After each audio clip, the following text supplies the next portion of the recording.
Hello, friends. How you all doing? I could see all of your chat here. Was reading all of through that. Looks like everybody's having a good time. And I also see someone says time runs 150x faster at global hack weeks than exams. I completely agree. The things that we hate the most take the most time to finish. I can relate to that. But all the best for your exams. I hope you're doing well, and all the best from everybody here in the chat. But how is everybody else doing? Would you want to tell me how your Global Hack Week has been stage three already? And I'm sure you've been learning a lot about security, making new friends, and whatnot. Tell me about it. Let me know of how things are going for you while we wait for maybe a minute more while I get everything fixed here and we're good to go. Hey, I'm doing amazing as well. If I was to ask you of what are the couple of things, a specific couple of things that you've been doing here for all throughout this week, it could be something that you've learned, could be an activity you did together, could be making friends. Would anybody want to tell me a couple of things that you did throughout this week at Security Week? Anything specific? I'll give you a couple of minutes to catch up. I see Hack the Stack has been a popular one. I completely agree. I did notice a lot of you sharing screenshots and sharing the excitement, asking questions on MLH Community Discord. And it's super, super amazing, super exciting to see all of you do that. Completely agree. Someone here has been sitting in class watching Global Hack Week. Well, I'm thrilled to know of your excitement and your liking towards Global Hack Week, that you managed to still watch all the streams while you were attending class. And I hope you were also able to attend class really well, and you weren't scolded by your teachers for doing that. But thank you so much. I'm really happy that you found time to do this, and I hope you're also taking out time to go connect with everybody else and make friends, because that's important too.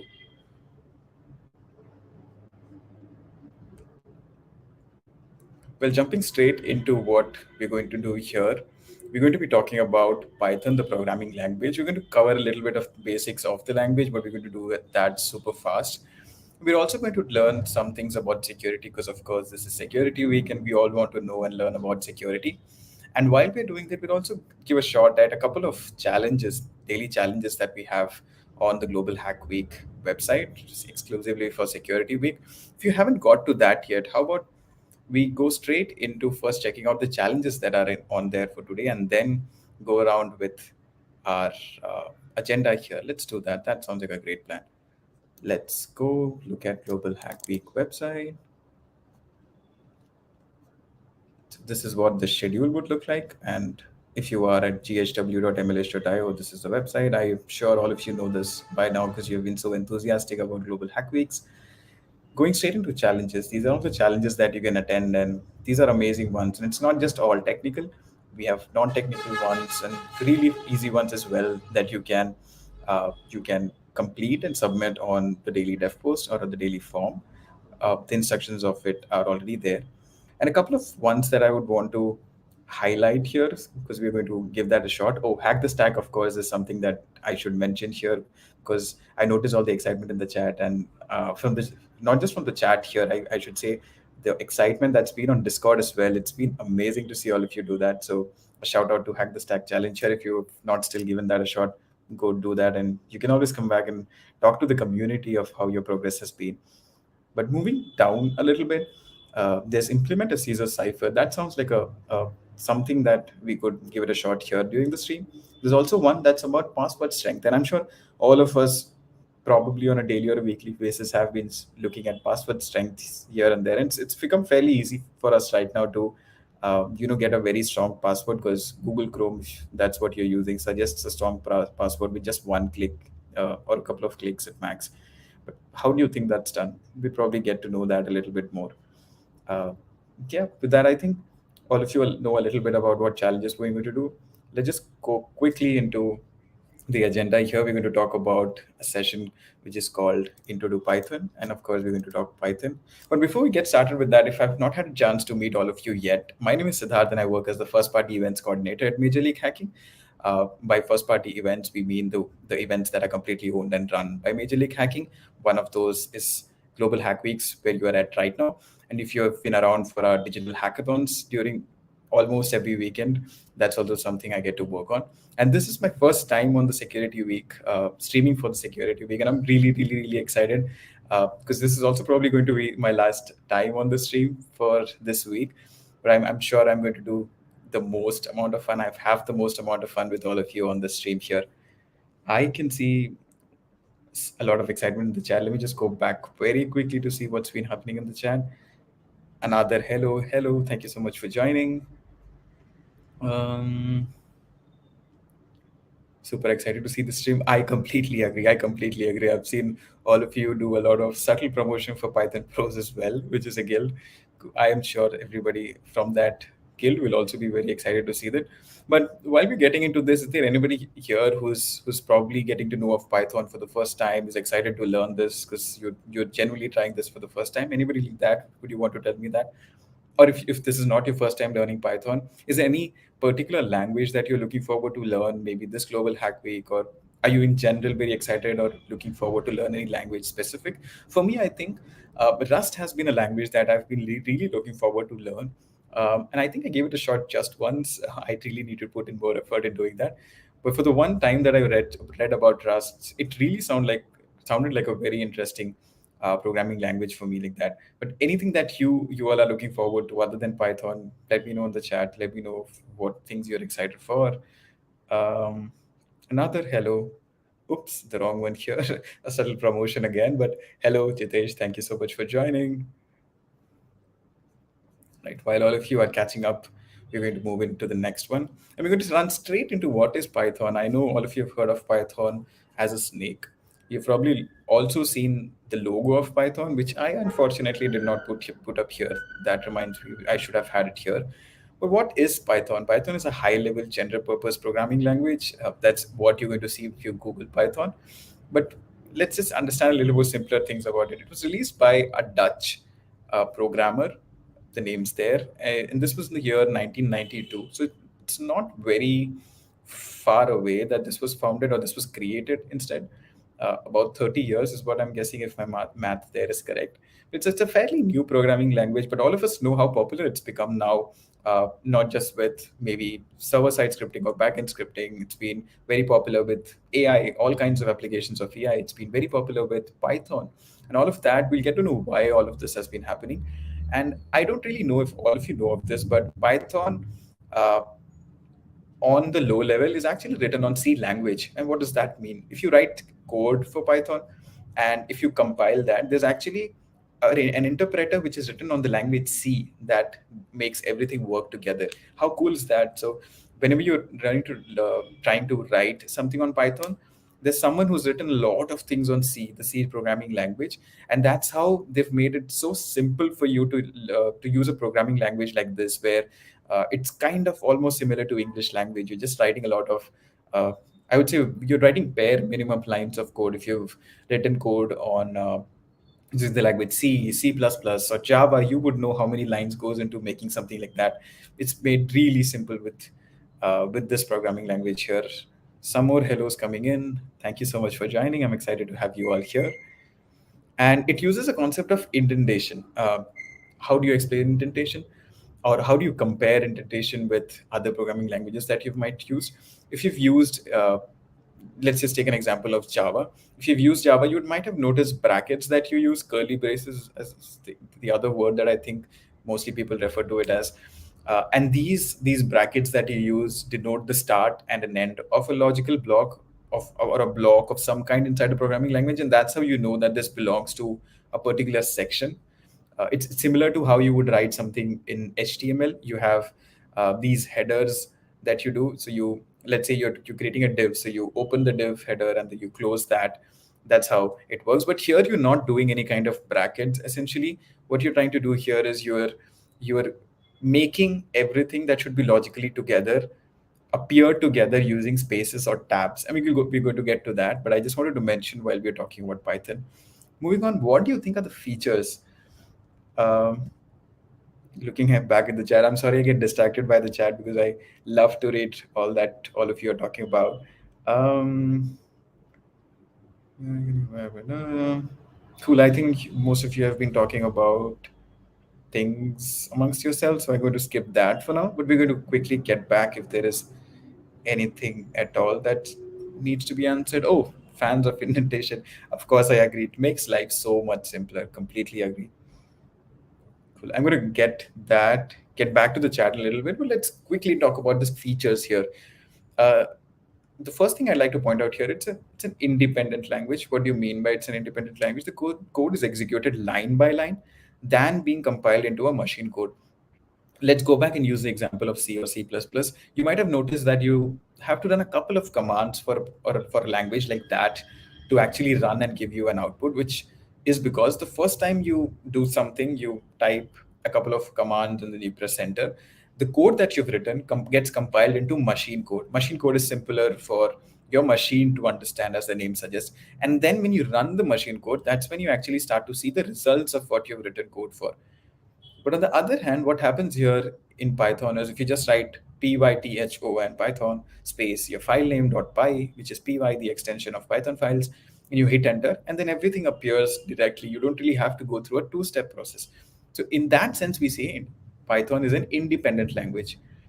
The second thing up here is also related to independence that I noticed now. And what we want to talk about here is it's platform independent. What does that mean? You can run this on Mac OS, you can run this on Windows, you can run this on Linux, whatever platform, whatever operating systems you use, or whatever type of inbuilt architecture, let's also put it like that, whatever type of inside internal architecture you use on your systems, it's going to work for all of those, right? It's also dynamically typed, and that again, I think I'll have a lot of fans in the chat tell me that dynamically typed is always greater than statically typed. But what does that mean? Dynamically typed would mean, okay, let's go back to our example of using C and Java.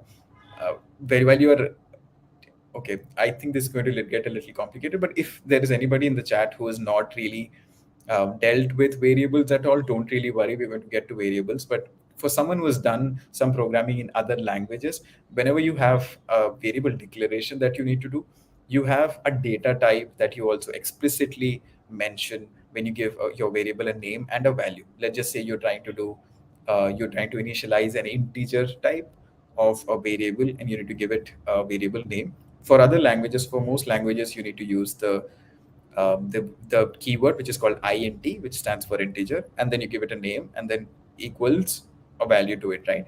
But here in Python, it makes programming faster. It also has disadvantages. Let me tell you that before we begin to talk about all the advantages. But the advantage here is it makes programming really, really, really quick. You don't really have to stop by and give every variable that you define a type. You don't have to explicitly mention a type for the language to understand what you're trying to do. But you can just go ahead and give it any value, and then further down the code, you can maybe change the type of it by just changing the value of it. And you're going to get no errors if you do that. So it's dynamically typed like that. Simpler syntax, of course. I know all of you in the chat would have at least seen one line of Python code somewhere or the other. If you've been a fan of AI, ML, data science, you definitely have seen code somewhere, and it looks very simple. It's so much more clean, it's so much more concise, it's so much more understandable. Readability is the word that I would use here. And it definitely has extensive library support, and that's one reason why it's being used for artificial intelligence applications, or data science, uh, or let's just say if you want to create a QR code from a text that you give it as input. All of that is available as libraries for you today, and you don't really have to go hunting for how to do things. You just import uh, a library that fits for your use case, and then just a couple of lines of code, and there it is for you right out there. It's that simple with Python these days. Now that we know a little bit about the language and the features that we have available for us, let's go ahead and maybe start understanding how things work and write a little bit of a code just to get our hands dirty and get our hands used to writing Python, shall we? Uh, you might be familiar with using your IDEs. IDEs are where you write code. Oops, let me go back to that. IDEs are where you write code. It can be your VS Code, it can be some line text. You might also be a fan of Vim. If you're a fan of Vim, let me know in the chat, because I'm very fascinated with people who use Vim on a daily basis. I don't know if you've seen people use Vim, but they're so fast with their keys and everything that they keep uh, that they, I think, hardly touch their their mouse pads or track pads, whatever they're called, and they do everything so fast, and I'm like, whoa, how can you do that? And I'm a huge fan of people who can do all of that. And like Arman pointed out here, it's definitely a joke, but how the way people explain how much Vim is complicated is by putting up this joke, which is, how do you exit Vim? It's not, you will never see a cross button somewhere that you can hit to get out. It's not your regular buttons that you use. It's not your escape. It's not your command queue if you're on a Mac. But it's this is a definitely different way of getting used to it. And while we're talking about Vim, I also want to highlight something here which I came across when I was trying out Web for the first time. There's a game that's available online. While we're talking about it, I should probably just do that. Let's go back to the Vim chapter here and look at that. So there's a game that's put up online which I think is called Vim Adventures. Looking at it right now. Oh yes, here it is.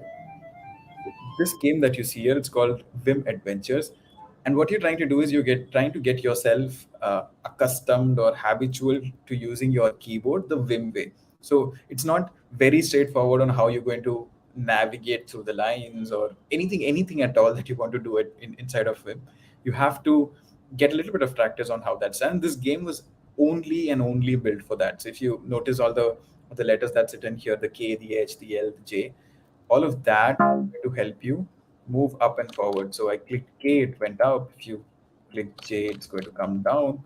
So this game was just built to do that. Imagine how much people are enthusiastic about this thing over here, and it's fun to do a lot of those things, right? Okay, a lot more in the chat. Let's go back and see what all of you have. The ones who entered Vim have never been seen. That is true. Or they've only been seen after they lost all their progress because they weren't able to save their progress. That's for sure. Vim is awesome for Linux. I completely agree, and it's definitely a cool skill to have. I can say that.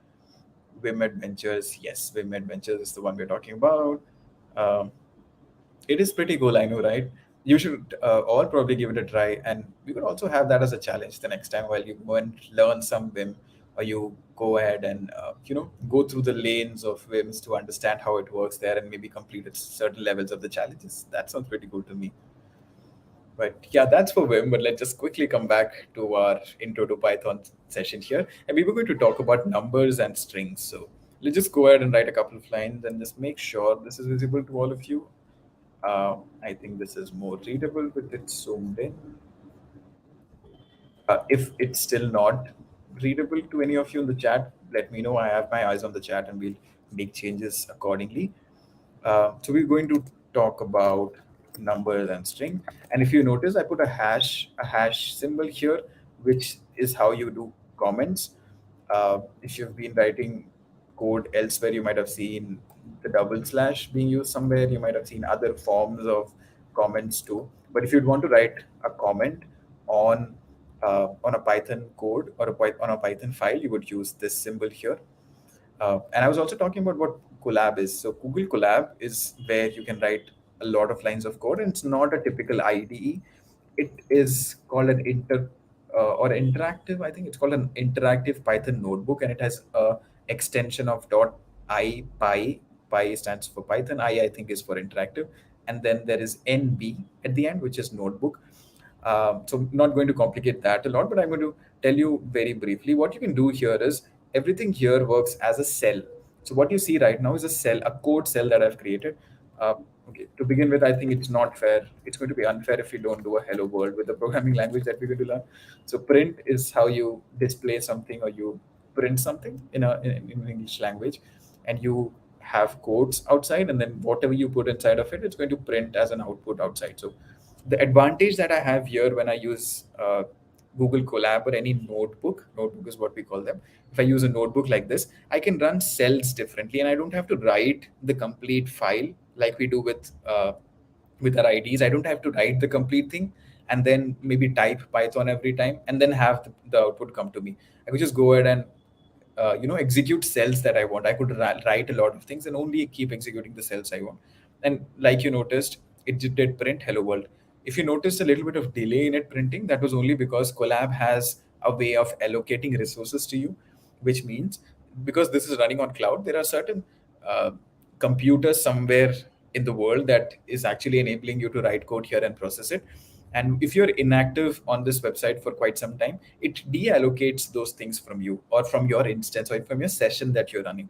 And the next time you go and try and run it, it goes and follows this process of assigning something for you based on what you have opted for. Uh, Maybe taking a step more here, you can also opt for processing units, which can be you can opt for a CPU, you can opt for a GPU, you can also opt for a TPU. Um, I think I should be able to show you how you can do that. But I'm quite not sure how you do that. Maybe here. Okay, but I'll leave that to you. I'm quite not sure how that's done because by default, I think it allocates you GPUs, and I think GPUs do, uh, yeah, GPUs work for whatever thing you'd want to do, unless you're writing very, very, very intensive code. But that's how it works, right? So this is the advantage of doing this, and I like using Collab when I'm doing sessions like these because it's very easy for me to go back to a certain line of code and make changes and just show what that executes to, and I don't have to create a new file every time I have a new idea that I want to implement. Right? It makes it easy like that, and I can also create text or text cells, if we may call that, and text cells are all markdown compatible. So if I just say Python is awesome, I compile that, it's going to appear as the H1 header that we usually use in Python, not Python but Markdown. So you can do all of that, and you can just do with that. So that's our introduction to Collab. I'm going to keep this here, and then we're going to go straight into numbers and string. I'll take a minute here to go see what is happening in the chat. Mm, Once heard a joke about Vim and a Mac. I've not really worked with the second thing here. Vim is something I'm familiar with, but yeah, send me the joke. We'll definitely want to know. I, Pi, and B, yes, that's the extension we were talking about. Awesome acronym. I agree, completely agree. Um, you've written programs in over 30 languages. Hello world. I mean, it counts. If the question was about how many you've written, it counts. Hello world is definitely the way we start with things here. Um, GPU is used for hard computations. Yes, I agree. It also is used for a lot of machine learning applications or machine learning that you would want to do. If you write a lot of code and there's this tremendous amounts of data that you want to process, GPU is definitely the way that you have to go in, because it cuts down your time to maybe 10% or low of what you would have to deal with if you were on a typical CPU, right? So yeah, definitely helps in that way. I don't really know if there are TPUs that people use in a real world use case, but I'm quite sure there are use cases where people do that, because ChatGPT is one of, or OpenAI's models are very popular these days, and I'm very sure that it takes a lot of data to get everything up and running. So they might be using TPUs to make it work. We never know.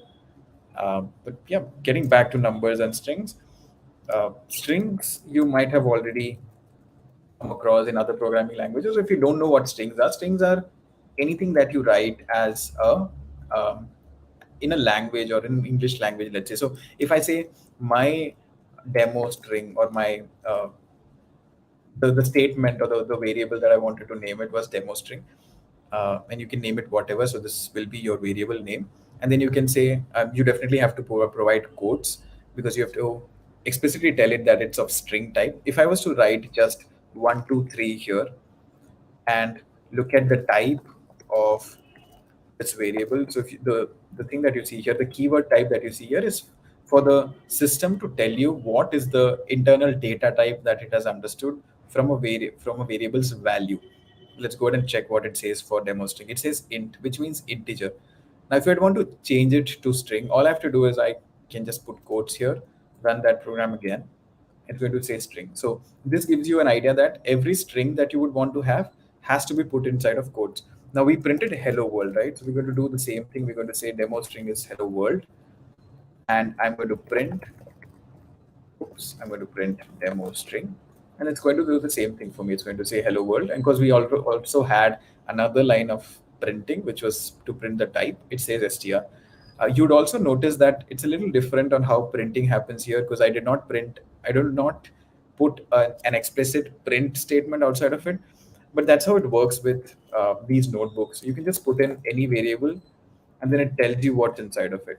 It's that easy. So it cuts down your time for writing code, or I wouldn't say writing code, but it cuts down your time of debugging. If you were to go ahead and look at some error that's been caused because of a variable that you misplaced, or you do not know what's happening at certain point, you can just go about writing the name of the variable, and it gives you these values. If you say it's not very helpful, I agree, but then it also a little bit cuts down on the time that it will take you to debug.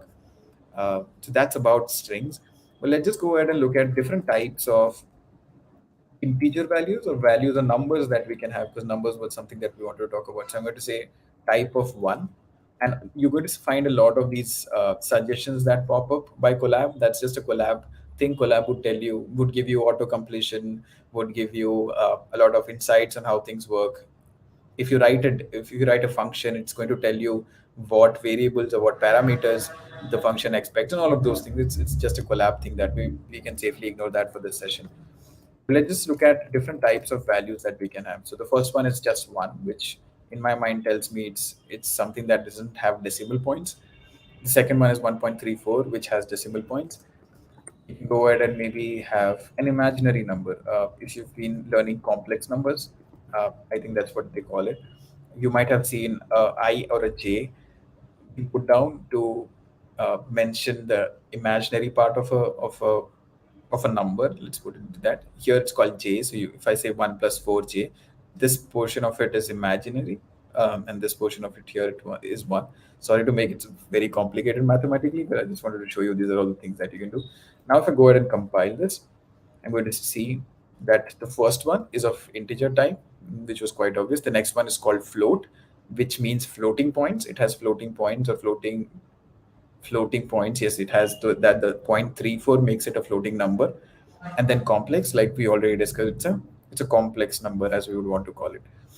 Maybe just go ahead and look at a couple of other things, a couple of other cool things that we can do with strings here. If I was to say demo string and the first position of demo strings. Now, you might be familiar with this kind of notation, which stands for arrays if you've been writing code in anything else. But if you don't know what arrays are, hold for some more time and I'm going to show you. But what I wanted to highlight here is these characters inside of a string, when they are stored in a variable, it's actually stored as singular smaller units. If I wouldn't want to complicate it, I would call it that. What happens is the numbering starts from 0 all the way up to the length of the string. So here will be 0, the 0th position, E will be the first position, L will be the second position, and so on. So if I, for some reason, wanted to just get the first position inside of the string, I can just say demo string of 1, and that should give me E, which means 0 was H and the other was E. Now, if I'd want to maybe have E printed a couple of times for some reason, I don't know. I'm sure it doesn't make any sense to have randomly E appear a couple of times, but I'm just giving you an example here. If I wanted to have E appear for a couple of times, I could just say E and multiply it by 2, which for other programming languages, I'm sure will make no sense. But Python being Python, it'll give you E couple of times. So it does have its advantages, but for someone who's trying to transition, you might find a little bit of things funny and weird at the same time. But yes, it does things that you really want to do. Um, I'm looking at the chat to see if there is anything. Yes, Arman says, I am Arman. This is a string. That definitely is a string. Um, cool. I don't think I missed any questions here. We should be good to go. Now, I hope you know a little bit about numbers and strings as a very basic of what we wanted to start with. This is where we go ahead and start about more complicated data structures. Data structures, I know, is a very scary word for most of us, so we're not going to call it that. We're going to say more complicated things or more complicated data types. Let's call it that, and then handle those one by one.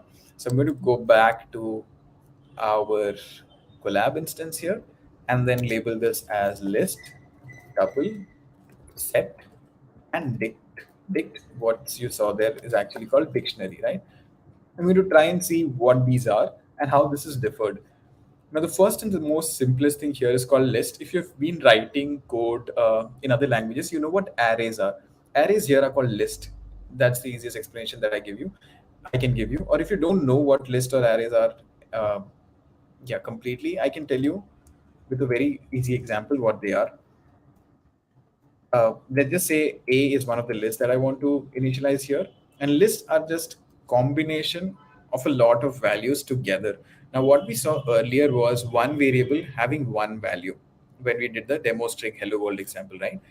But here, if for some reason you wanted to have multiple values inside of the same data structure, this will be a way for you to do it.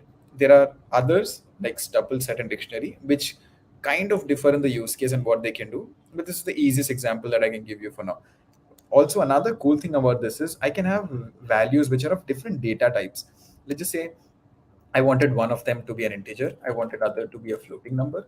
I wanted other to be a string. We're going to say I am Adman, because Arman can give us a good example of the string. Uh, let's say the other that we wanted to have was a Boolean type, which we did not talk about yet, but we're going to talk about that after we're done executing this. Now, if I try and just go ahead and print A, and like I already told you on Collab or on interactive Python notebooks, you don't really have to write the print statement explicitly. You can just put in the variable name and it prints it for you. But you need to make it more consistent and keep writing print so all of you get used to how printing is done. And if I now go ahead and write print, you will see all of them can coexist together, which again, I don't think is something that other programming languages can do or other conventional programming languages, let's put it like that, can do. It has its own advantage to be able to do this because you would want to combine a lot of data together because it makes sense to the use case that you're trying to write code for. But on the other hand, it can also create some amount of confusion because it's very difficult for you to keep track of what things or what different types that you've put together. So ideally, I think based on my experience writing code, we don't generally combine a lot of things like that unless there's a thing to do it. We probably, if there is a use case to do it, we'd probably opt for dictionaries, which we'll get to later. But I just wanted to show you that you can do all of these things together, right? And because we've not talked about Boolean types yet, I'm going to maybe look for the data type of the the true element here, which is 0, 1, 2, and 3, which is looks like it's the third element there. And we're also print that over. Like you see, the type of this is Boolean, and Boolean has just two values. It can either be true or a false, or true or false combined here is called a Boolean data type. And the third value here, we wanted to just print it. It's called true here. So that's how I would say lists are. I will go back and wait to see in the chat if there's anything that all of you wanted to discuss about while I'm waiting to see how things are going. Um, okay. So the question here is, why is type 1 not showing after demo string 1? That's a good question. I'm sorry I skipped that or I did not notice that while we were doing it, but let's go back and see that.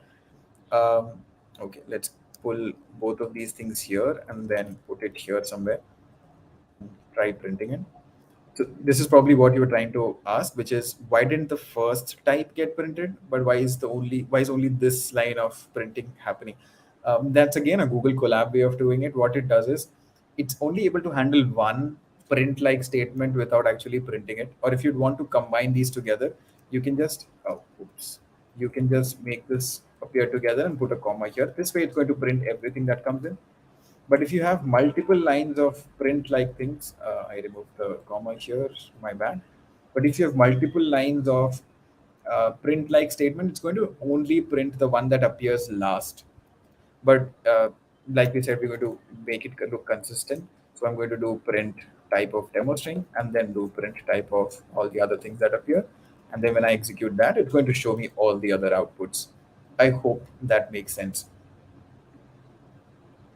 But I'm glad that you asked. I completely forgot to mention that. Thank you so much. Cool. I think we're going strong here. If we are, let's go on to the second thing here, which is called tuples. Um, and how does it differ? Let's go see that. So we're going to use the same data, or probably just go and use a different data, which is called B. And we're going to have completely different thing here, which is, let's say, false. Um, and Python is amazing, or Python is awesome is another thing that's running in the chat. So let's put that in. And then maybe first, oh, let's just say security week. Cool. That's our second type. And if you notice, I started with the square bracket. Square brackets is just for lists. And if you ask me what is for tuples, it's these brackets that you can put, the round ones. And when you do that, Python already knows that this is a tuple that you're trying to. Now, if I'd want to print both of those, I can go ahead and print that. And you'll notice in the print statement as well, it uses different brackets to show what is a list and what is not a list, and what is a tuple, right? Now, if you want to really see the change, what we're going to do is we're going to assign, or we're going to modify a value inside of a string, inside of a list, and inside of a tuple. So inside of uh, the list that we already made, which is called 1, I'm going to say I want to change the first value here, which is 1.23, and I want to make it 2.56 or 54, right? And I'm going to press enter, and it did not print anything because I did not ask it to print A. But now that I print A, it's going to tell me this is what you need. You have changed it to 1. We had that already. 1.34 now becomes 2.54. Now, if I try to do the same thing with uh, with a tuple, and if I try to change, let's say, security week to global hack week, and also print B, let's see what happens there. Now it says type error, tuple object does not support item assignment. And that's the main difference between a tuple and a list. When you create a tuple, you cannot modify that. It can be safely called read only, which means you can just create it and it stays there. Now, if you're thinking of what use cases can come in like that, plenty, and all the use cases will have similarity with what you can do with a list. And if you are ever in doubt that the list that you create, you might end up changing the value of it to something else, tuple is the way for you to go. You can just create a tuple, and you for sure know that you have no way to change those values. And every time you try and do that, even by mistake, the interpreter is going to tell you that there is a type error and you can't do this with a tuple, right? So that's the only difference between the list and the tuple that we really need to know right now. Now let's just go to the set next, which is denoted by a completely different type of brackets. But I'm going to look at the chat again to see if there's something that's come here. Tuple is immutable. Exactly. That's the word that we use. I love it when all of you help me explain things better. It makes so much more simpler for everybody to understand. That is correct. Tuple is immutable. Now let's go ahead and maybe learn off what sets are. And we're going to take an example of trying to think of an example that I can give you before I really write what a set is. And I think I have one now. Now we did a little bit of a comparison between. I hope I'm just on the correct tab here. Yes, looks like it. So we did a little bit of a comparison, and we kept list as the baseline here. So we're going to still keep list as the baseline here, and now compare it with the set. To do that, I'm going to make a little bit of a change to the list we earlier created. I'm going to add a couple of duplicates to it. Let's say I wanted I am Arman to be there for a couple of times because yes, Arman is definitely there with us and he's super cool. And I was also going to say one a couple of more times. If I now print the new list, it's going to show me. Oops, uh, that is strange.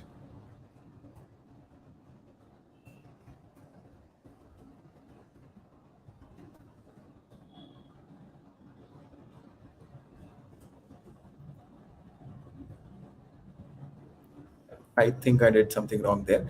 But what I was trying to tell you here is if you create a list with duplicate values, it doesn't really care and it'll keep everything that you feed to a list. So, like you notice here, 1, 2, 3 appears, or each of them appears a couple of times, right? But the difference between a list and a set is a set can never have a duplicate in it. So the easiest way for me to maybe, and this is a common problem that all of us have, we are often told to remove duplicates from a list that's already there, right? And it's made so much simpler here with a uh, with Python. So what I can do is I can just say, hey, I want to convert this list that I have to a set, and then I can just go ahead and print it. Let's see what's going to happen if I do that. If I do that, it'll automatically remove all the duplicates because for me, because that's what set has to do by virtue of its existence. It does not keep duplicates. Is this used? If you ever come across a use case where you only want unique values to be in your list, you can first maybe convert it into a set so all of your duplicate values are removed, and then convert it back to a list. How do you do that? You can just put the list thing by explicitly converting into the list type. But before I hit enter here, I would want to show you that the bracket here is the curly brackets, and it's different from the couple of brackets that we have seen for list and tuple. And this is how a set um, is notified. Is what's the right word here? Is okay, it's shown. I had used shown here, but when we convert it back to a list, you'll see the bracket goes back to being a list, and that's how things work. So the difference between a list and a tuple is that tuple is read only or immutable. The difference between a list and a set is set doesn't have duplicates or will never have duplicates. I think we should be good to go there. The chat looks a little silent. I'm guessing all of you are with me here. A couple of more really simple things, and we're going to go straight into one of the challenges. So hold on really tight. We're going to now learn quickly about dictionaries. I will go back here, delete this, and go back to dictionaries. Now, the concept of dictionaries is a little different because dictionary has something called as the key and the value. Now, let's just go and see how we can uh, have a dictionary. So let's just say we're calling it a dictionary example, just so it's very obvious. It's also going to use the same brackets as sets use. So, and don't worry, not going to get confused with that because it's done a little differently. Now I'm going to write down some things, and then we will discuss on why it is like that, right? So I'd say 1, 2, 3.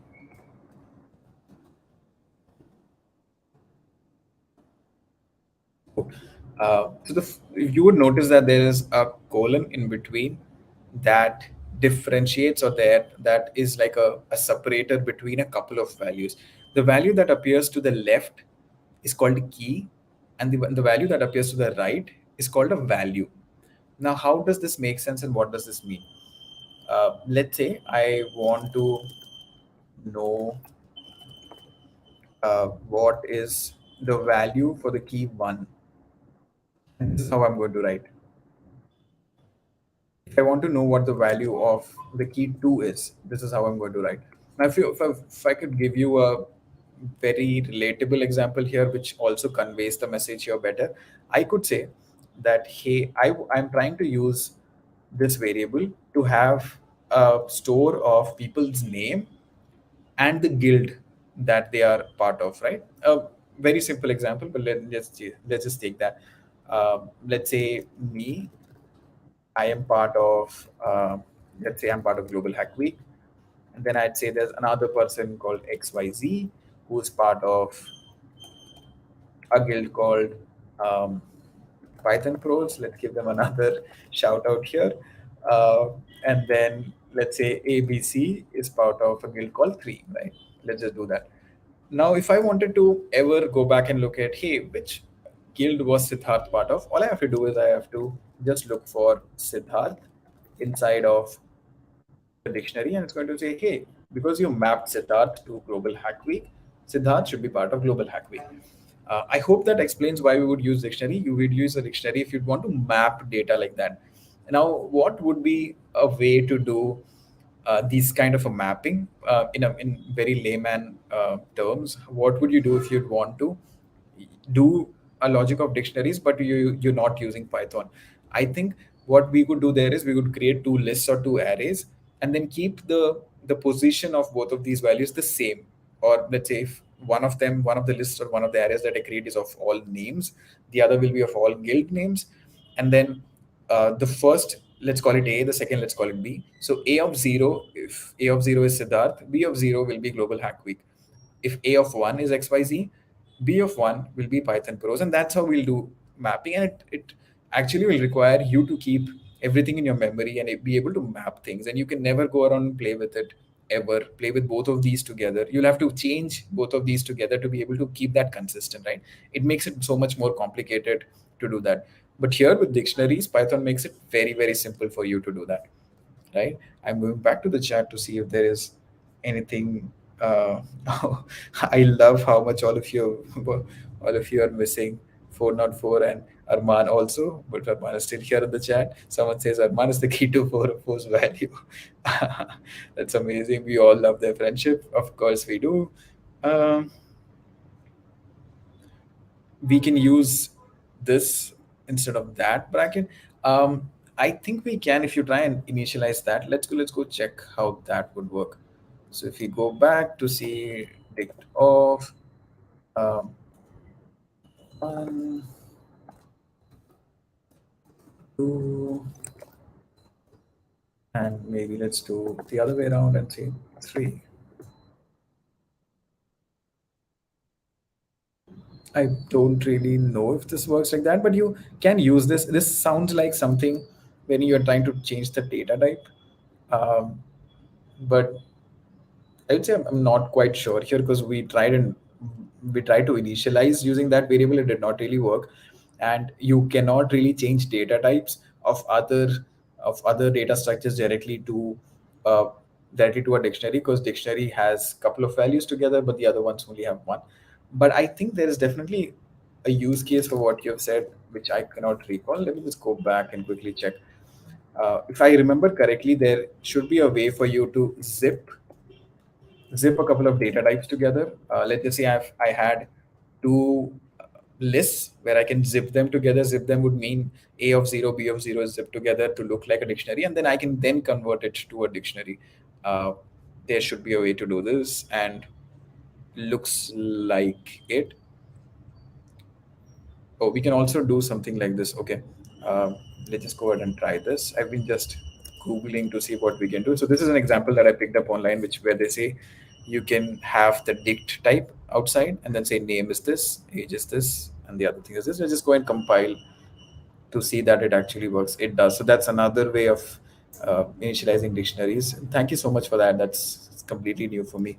But yes, we can do that for sure. And thank you for summarizing this. This is exactly what we talked about in the last few minutes. List looks like that. Dictionaries look like this. Set looks like this, and value and tuples look like this. That is so true. Another question here. So the map in C++ works same as dictionary in Python. Quite not sure of what things happen inside of C++. So we're going to do another round of Google searches, and this time I'm going to have all of you also look at the Google searches I'm doing. So this is the page I'm on, map, C++, and dictionary, C++, and dictionary Python. Let's just see if we have a comparison like that. And Stack Overflow, of course, to our rescue. We're going to look at what's happening here. The closest match in C++ would be a map, integer to integer map. Uh-huh. Yeah, looks like it by what is being put here. It looks like it. But the only thing that I'm not quite sure of is can you have two different data types over here? Because here it looks like you're trying to map one integer to the other integer. If you're able to map maybe a string to an integer, that's exactly what your dictionaries are able to do. But that again is something that I learned new. Thank you so much for that. And I'm sure everybody else is also learning quite a lot of things being here. We talked about Vim, we talked about Rust a little bit, we talked about C++, a new way to initialize dictionaries. So much that everybody is contributing to here. So excited to see that. Um, and yes, it looks like we can map string to int in C++. I think that's it then. Then it is definitely an alternative to maps in C++. Thank you so much for adding that. Uh, all in one stream, yes, I agree. And it's so much fun to have all of you uh, teach other people of what you know, and you're trying to add some more knowledge and context to what we're trying to do. And this is definitely how we would want to run streams. But, oh, I just noticed it still says we will be starting too soon. My bad, I completely forgot it shouldn't be there. But yes, now this looks like how we should be going. Cool. I think we now know what we wanted to talk about. We know lists, we know tuples, we know dictionary, and we know sets. Amazing. Variables. This is something that should have been put before, but I'm sorry it came in right after we talked about, or way after we talked about variables. But variables uh, is names assigned to a memory location where data is stored. If I was to give you an example of variable, we used A, B, C to denote our list, tuple, and set in that order. We used a variable name called demo string, and demo string was another variable name that we assigned. And all of this data that you're storing, or all of the data that you're assigning to a variable name, is stored somewhere in a memory location. But for you to be able to understand how you can reference that value later, you assign it a variable name, which is easier to understand. Um, Maybe another example which is not quite directly related is why you use your domain names, and why do you always stick to your IP addresses. Because underneath a domain name there's always IP addresses, but IP addresses are quite difficult to keep track of, or to remember, or to understand, right? And we are very used to knowing names more than keeping in mind numbers. I know most of you are also are able to do that, but for me it's very difficult to keep or to get reminded, or to make sure that I don't forget numbers. So for me it's very easy to go to maybe mlh.io and remember that name forever, because it's also related to an organization and I know what I'm looking for. But on the other hand, if I was given a task of saying, hey, I need to go to an IP address which is 9 digits long or 12 digit long, that becomes very, very difficult for me. Similarly here, if I was given a memory address which is not very easy to remember, it's going to be difficult for me. So we give it a easier way, or the creator of programming language Python in this case is given an easier way for us to keep track of what it can be called. And again, it's dynamically typed. We already looked at how dynamically typed can be, or we can just go ahead and maybe look at one more example of how dynamically typed it can be. So if I was to say um, dynamic, let's just name that for now because we are trying to showcase that. Dynamic one, in this case, it is an integer, you will see. Yes. And I can have the same variable go back to a string. And when I execute that, it's going to say string, which is str show, right? So integer is int, the short form, or that's how it's denoted inside of Python, and string is denoted as str. If you did not discuss that already, cool. I think we've been doing really well over here. Any tips on sending millions of requests to defeat way? I don't really know for sure. Not a security guy at all, but there should be ways from what I know. But I don't know if you're allowed to do that. I don't really know the rules of the game completely. But keep trying. And I know if all of you or most of you watching the stream teamed up, use the Hack Together channel and team up, and all of you do your homework in finding out ways on how you can defeat way. Not that I really want all of you to do that, but it would be a great learning exercise for all of you when all of you do your research together, make a team, and you're like, hey, we have this one goal. Let's get together. You're going to make a lot of new friends, going to learn a lot of new things. Probably something you can try out a month. And if you want a place to people to opt into this idea, you can just use this chat. Feel free to do that. All of you can say yes, yes, yes, yes, yes, and all of everybody who says yes is signed up automatically to this mission of defeating wave. That's what all of you are trying to do. But we're going to come back to a session here. Variables is what we talked about. We're going to talk about decision statements very quickly, very briefly. Decision statements would look like this. Trying to figure out how to go back to the other screen. I did it well this time. We're going to talk about decision statements, which is conditional statements in this case, what I was trying to talk about. If let's say we have two different conditions, okay, let's go back here and use the example of the dictionary that we use. So we were talking about a name, and we were talking about a guild, right? If we have a bigger list which has all the names of people who have had okay, let's just complicate this a little bit for the sake of it. Let's just say the name of the the guild was GHW, and I have a list over here, which again is an application of things. So I just say I have a list of people inside of here who belong to that guild, which can be all of those people that you see on your screen right now. Right? So I have three people who belong to GHW. Now, if I was iterating through, we're not going to mind this because we don't have what it's trying to say here is there's no key named Siddharth because we switched places. We now have Siddharth inside of a list in a value, not inside outside of this. So it's just trying to say that it's a key error because we don't have a key like that. But that's okay. We're going to remove that and we're going to stay back here. Yes. Now, let's just say all of the keys in here were denoting guilds, and the other was a list of, and the other was a list of people that are inside of this guild. And I want to have a way of maybe checking. Uh, okay, let's just take a few steps back. First thing I would want to do here is I would want to iterate through all the keys over here, right? So the first time I iterate, or I first time the first key that I come across is GHW, the second key I come across is XYZ, and the third is ABC. So when I come across GHW, I want to actually check if the value that came out of this variable when I was iterating through it, if it is GHW, that's only when I want to print the names of the people, right? So there is a logic of if or else inside of it, and that's what is called a conditional statement or a decision making statement or a decision statement, the word that I use in the slides. How do you do that? Fairly simple. um, if I want to say, I just want to check if 3 is greater than 4, which all of us know is wrong. I would say if 3 is greater than 4, I want to print yes. If it is not,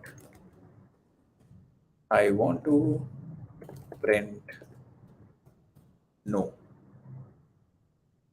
And since all of us know that 3 is not greater than 4, we see that it prints no. Now, a couple of things that we need to look into here is this is where you can see the example or the usage of indentation over here. Now, I wanted this print statement to be inside of the its if statement, which means if this condition is true, I wanted it to print yes, and I did not have uh, the brackets here, which would say, hey, this print statement belongs to if, and the other one belongs to else. What I instead did was, for me here on Collab, if I just press enter, Collab knows that I'm doing all kinds of Python things inside of it, so it automatically gives me a tabbed position to write down. But if I click backspace here, you would see that it actually skipped a whole bracket, or a whole space in between to give me the correct indentation there. But for you, if you're writing on a text editor of some sort which doesn't understand, you would have to actually follow pressing a space or pressing a tab. Now you need to keep that consistent. You cannot alternate between space bar, or the tab button, because tab is two or four spaces if I'm not wrong, and space is just one space when you press the space bar, and you cannot alternate between the two. You have to use one consistently throughout the code, so you do not confuse your machine altogether or your interpreter altogether. But if you're using any of those recent IDEs, like VS Code and all of them have an extension inbuilt wherein when you save the file name with a extension of what the file contains, it automatically knows all the good formatting practices, and it makes life so much more easier for you. So don't worry about that. But I just wanted to, because we talked about indentation, I wanted to show you how indentation would work. The other thing here is the if and the else. So if there is a condition that I've written after if, we check that. If that is false, only then will it go to the else section. It's similar to how we speak, how we use this in English language, and that's an example, or that's the beauty of how Python would work. I would say if I do this, I can do this, or else I would go the other way around. So these are two different streams that can exist simultaneously, but you cannot do that altogether. It's normal plain English language that I wanted to point out here.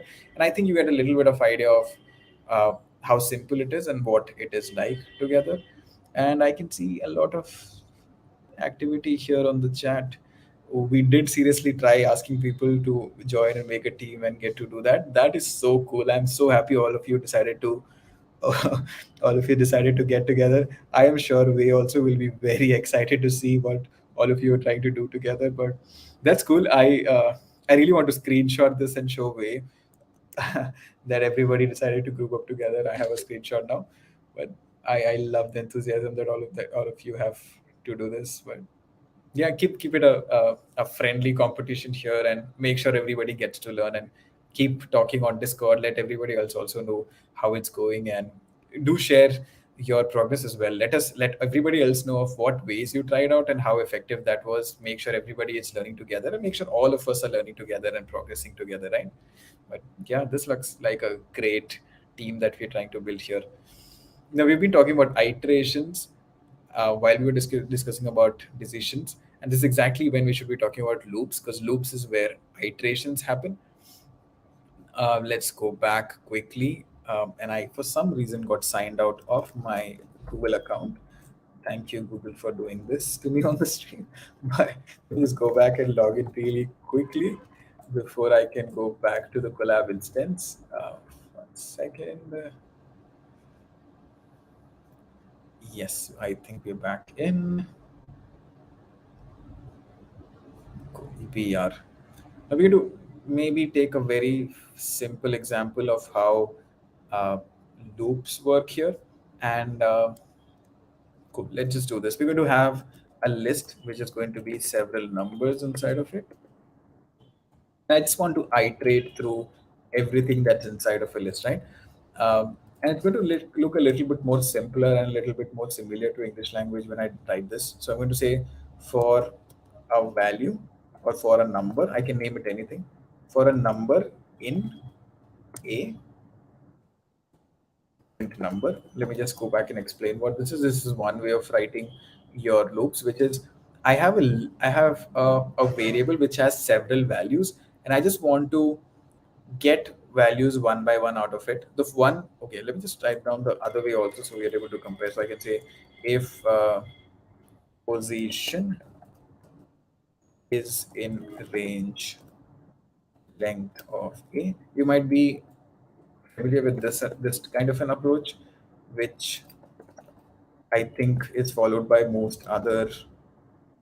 Uh, Let me just type this down quickly. Okay, this is an approach that's probably followed by most other programmers of most other languages, wherein what you're trying to do is you are trying to iterate over the length of a particular list, which means the length of this list, if you count, is six. So there are six things inside of the list, and you are iterating through not the values inside of the list, but you are iterating through the position, which is 1, 2, 3, 4, 5, and 6. I know it's getting confusing because I'm going to rename this to 11, 12, 13, 14, 15, and 16, right?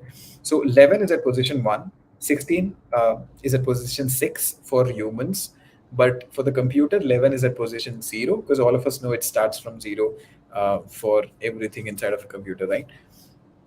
This way of doing things is where I'm iterating through the position, and then when I print it, I am looking for what is at a particular position inside the variable A. Now let's go check that out. If I want to print both of these things, I'm going to execute this. It's going to take some time because it says automatic document saving has been pending for 2 minutes. It's time to reload. All right, say position in. Okay. So if you notice, the first loop gave us all the variables, and it was quite simple to do that. I did not have to iterate through the position. So it just printed every number, and this is just a random variable name that I have. I can name it anything. Even if I named it value, it would do the same thing. But you have to use that variable when you want to reference it, reference the value that it's iterating through inside of the for loop, right? That's the only consistency that you have to maintain. So while we iterated, we said 11, 12, 13, 14, 15, 16, and it gave me all the 11, 13, 14, 15, 16. But on the other hand, when I went through the position way of iterating and then figuring out what value was inside of it, I printed the position and the value together so it's easier to understand. And you would see that the position 0 is 11, position 1 is 12, 2 is 13, 3 is 14, 4 is 15, 5 is 16, right? So these are two ways that you can iterate through in terms of a list, but just giving you an idea of how it's going to look like when you write a for loop like that, right? This while loop also exists here. It's quite similar to what you would do otherwise. So I just want to give you a very quick heads up of what loops can look like. I hope all of you are following what's happening here. I'm going to go back to this chat very quickly, and the enthusiasm of defeating way is still on. I like that. We're going to go quickly to functions, and then that's where we're going to attempt our first challenge over here, right? Go back quickly. So what are functions? Functions again is a way for you to write a block of code which can be reused. And the way that you, or the keyword that you use to depict a function is def here, short for definition, I think. You're going to use the keyword def to say that it's a function that you're trying to initialize here. Then you're going to name your function something. Let's say password here, and then brackets. This is where you're going to mention variables, if any, or parameters, if any, that you would want to pass to this function. Don't worry about it right now. We're just going to keep it simple for now. And then we're going to just go inside of it and then say inside the function, right? And then that's just what we're going to do with the function. And then I am going to call the function.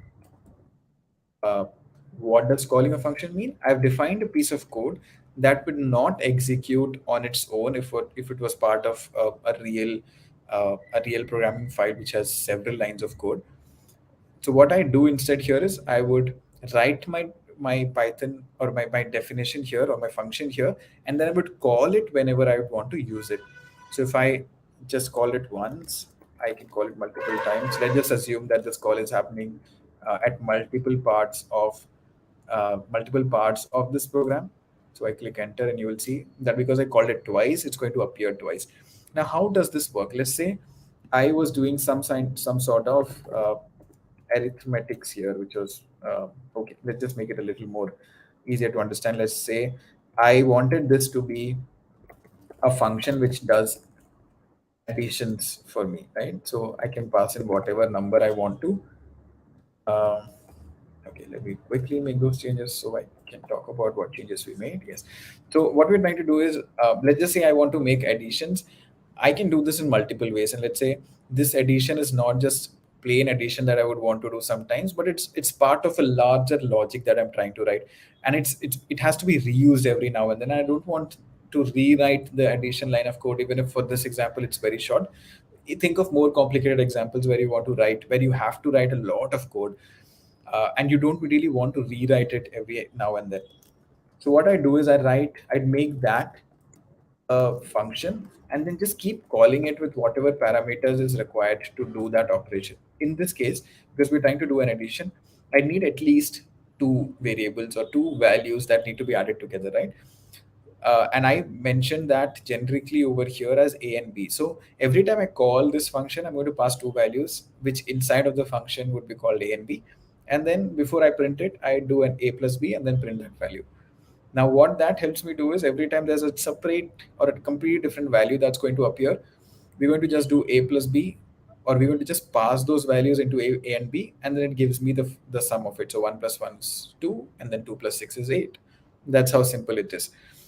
Now, to get this a little bit more close to our theme of security and maybe a little more closer to the challenge that we have, I thought it would be a good idea for us to learn some things about passwords and maybe give it, or maybe let get a little bit closer to the challenge that we have here, which is password strength.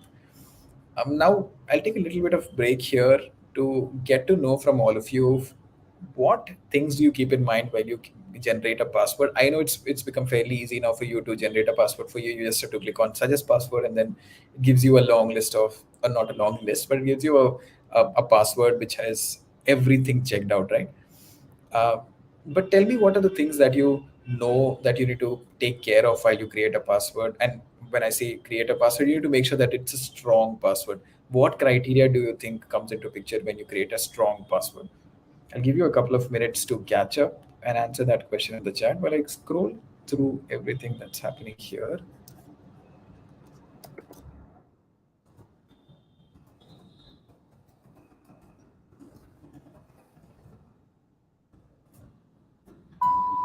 Um,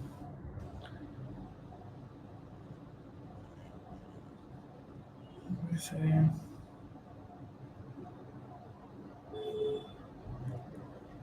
Length of the password, yes, that's correct.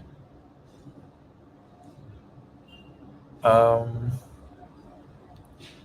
I completely agree that this is too basic. And if you notice, are the streams that happen during Global Hack Weeks, it's a spectrum of level of difficulties that we keep in picture. So there's always some kind of intros that happens. There are a lot of difficult ones. I think a couple of ones that happened today were at least not beginner friendly in that sense, but the streamer definitely does a great job in making sure it's beginner friendly. So it's a spectrum like that, and we keep it completely open for you to decide on which ones you would want to join. So there's anything, or there's something for everyone. Is how I'd like to put it. So yeah, I'm pretty excited to know that this is something that you have crossed, and this is something that you already know about. But feel free to play around and maybe help the community with doubts that they have during the session, or maybe come back for the next session that you think fits your level of difficulty. Completely understand that feedback. Um, so length of the password is something that someone pointed out. Using symbols, numbers, lowercase, uppercase, exactly. What else do we have here? It should have a character, number, symbol, more than 8 digits. Of course, I don't really know if it's more than 8 digits. You might have done your Google search to get this. For some reason, I thought it was more than 12 digits. I might be wrong here, but yeah. So we all of us agree that there has to be a specific length or a minimum length that your password should have. More than that is always is what is always preferred. You have a character, you have a number, you have a symbol. So you should have an uppercase character, you should have at least one lowercase character, you should have at least one symbol. That is correct. um, you should also have a password that has not been already compromised. Very true. Very, very, very true. There's also ways for you to go ahead and check which account of yours might have been compromised, but that's a completely different topic here. But do a Google search, all of you, if you're curious to know if all of your accounts and if all of your accounts and credentials are safe. There's definitely a website that I can't think of right now where you can put some things and they'll tell you if that was ever part of hack that happened. Hack in the sense the cybersecurity hack, a hack that happened on a website, and if your credentials were ever stolen, or if it stood a chance of getting stolen ever, you got to know that. And that's also something very important that you should keep in mind, that you use passwords that are different. Is what I think we should put it here. Don't put every place. Don't have every place use the same password, because if one of them is compromised, you're going to lose out on the other as well. Um, Cool. I think that's all. But then I took a step forward here to Google and understand if Google had something to give us on the lines of creating a strong password. This is mostly very obvious in everything that you've pointed out. But I thought we would just go together over this and understand how things work. So create a strong password. Yes, that's exactly what we're looking for. Password requirements. Use a combination of uppercase. I think this might not be readable. Should be better now. Use a combination of uppercase, lowercase, symbols, numbers. Exactly what we talked about. Avoid common passwords. They will be easier to guess. I'm pretty sure all of you know how it's going to be pretty easy to guess. And also don't use things which are uh, directly relatable to you. So if my name was Siddharth, I would never have a password which would say Siddharth or even Siddharth123 or Siddharth101, because this all of those are very simple to guess and people might be able to get through it very easily. Don't create a password beginning or ending with a blank space. I don't know if there is any website that would allow you to have a space in your passwords, but if they do, don't do that. Make your passwords unique. Have different passwords on different websites. You risk a hacker getting access to many of your accounts if it's the same password that you use. Make your passwords longer and more memorable. Exactly, the more longer it is, the more time it would take for someone to guess your password. So have a lyric from a song or a poem that you like, but don't go about telling people that this is the song that you like the most. Probably not something I would suggest you doing. But from a song that you'll be listening to, meaningful quote, passage from a book, series of words, an abbreviation, anything like that, which is not easy to guess, and also checks all the requirements of a password, right? Never use your personal info. Never use your birthday, birth year, street number, street name, your initials, your pet's name. None of that. Don't use common passwords. No ABCDEF or no 1 2 3 4 5 6. Store password securely, and this is not an ad, but store wherever you think it's safe. So that's that. Now, taking this as a baseline, we now should go back to our Python collab, and we're going to now really quickly create something that's going to check our password, if a password is weak or strong.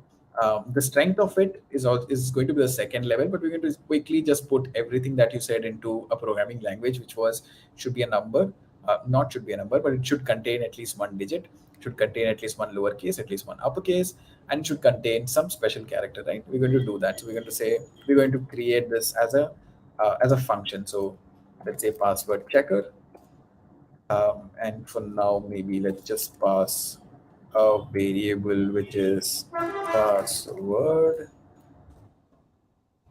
and then let's just think of all the different conditions that we want to achieve here. And while we are doing that, we're also going to learn of some functions that is inbuilt to Python, which makes it super easy for you to check a lot of things, right? So the first thing that comes to my mind that I want to check is I want to check if my string uh, is completely uppercase or completely lowercase. Now, if my string is not completely uppercase and my string is not completely lowercase, that means that it's a mix of the uppercase and the lowercase criteria. And that's exactly what I would want to have my password as, right? So, how do I do that? I'm going back to the chat to see if there was any question that I left. The person thinks that another person is super smart and their password would be super hard. The person thinking that another person will think that, okay, this is some inception level thing here which I did not understand. I'm sorry. If a person thinks that another person is super smart and the password will be super hard, the person thinking that another person will think that, so the password is 1 2 3%. Oh, I think what you're trying to say is you can bluff a hacker by just keeping something very super simple and be like, hey, I have my password, I have my complicated password everywhere, and then they put in a lot of effort with all the complicated things and tools that they have, and you were sitting here like, hey, I never had something complicated, you're wasting time. I probably think that's what you're trying to say. Another thing here is amazing idea, password from lyrics of a song. I think so. uh, but again, it also depends on if you're someone whose favorite songs keep changing, or the list of favorite songs keep changing in a minute or every minute. I think you are safe. But if you're someone like me who has a favorite song for years together, that is risky.